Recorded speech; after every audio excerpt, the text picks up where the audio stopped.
really wanted something unique and a real incentive, and we thought it would be really nice to have a taste of the Hitman fantasy. Basically, we were discussing a lot how to make an interesting pre-order incentive for Absolution.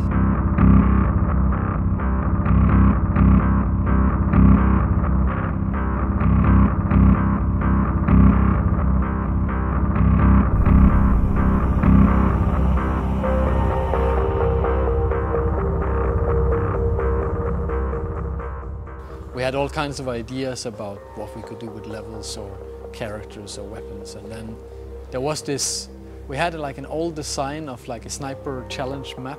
It was not meant to be a part of Hitman Absolution. It was not meant to be anything other than just fun for the company.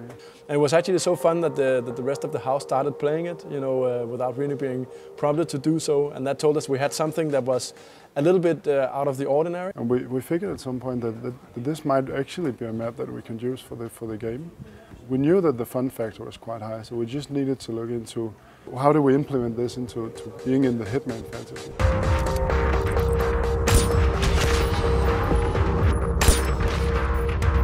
It's a little contained game on its own, if you will. It's simple, you shoot the people and then you have to figure out what is the puzzle you have to solve to not alert everyone. And we actually took that whole concept and said, okay, if we're to do this as a product, how would that then be? And that turned into the Sniper Challenge. It's teasing a lot of little moments that you will go through in Absolution, but it's not directly linked. That's also part of the kind of strength of it, is that it is an addition to the main game. The Sniper Challenge is you seeing the world through a scope, and we have a lot of stuff going on in the game with a pretty advanced AI and a lot of options. So the initial phase was just trying to figure out how do we make sure that all the stuff that's in Absolution somehow makes it across the sniper scope and onto the roof of the building that you are focusing on. That's your main target. On the Sniper Challenge, we wanted to create a skyscraper where a weapons dealer was hosting his annual release party for his shareholders. And Agent 47 has the task to actually go in and take this weapons dealer out.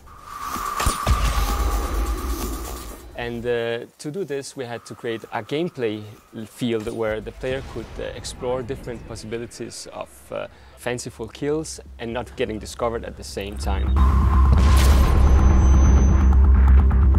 We really wanted to give the player to stay in the fantasy that they remember from Hitman Blood Money.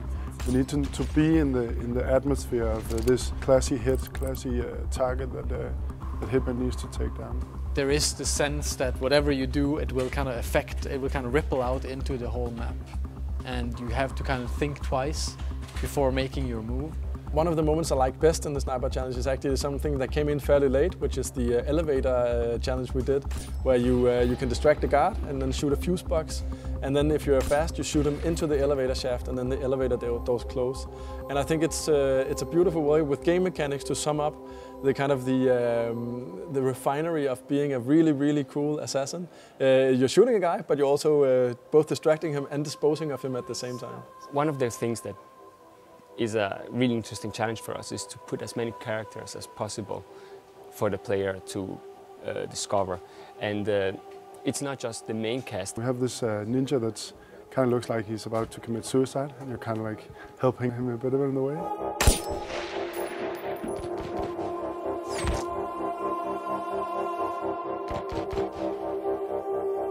We really wanted to create a buzz with the Sniper Challenge, and what we really thought is that, okay, we do a few leaderboards. As I said, originally this started in-house, right, where people actually just started playing it for fun, and they also started competing on the leaderboard to figure out the most creative way to go about the mission.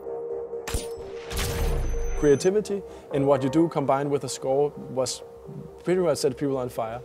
So we also thought that, you know, what makes most sense is also to be able to talk to your friends about how you scored. So that's why we came up with the concept of just, you know, separating a few different leaderboards. Personally, I would never figure on the worldwide leaderboard, but I do know how I would fare against my friends, right? And it's in that way, it's much more fun to compete with people you know. There's all these little hidden details that can help improve your score and improve your play style towards the game. that some of it we're kind of hinting at and other things we are keeping secret for players to find out by themselves, and looking, like talking with their friends, finding out what was it that they did that actually made them improve so drastically on their score. Gameplay-wise, we really wanted to make it so that when you play the game and as you improve your skills and you unlock stuff in the Sniper Challenge, that it actually unlocks an Absolution as well. So we wanted to create that tie-in to make them feel that they are connected, even if the Sniper Challenge is mainly about sniping and Absolution is about everything else Hitman, if you will.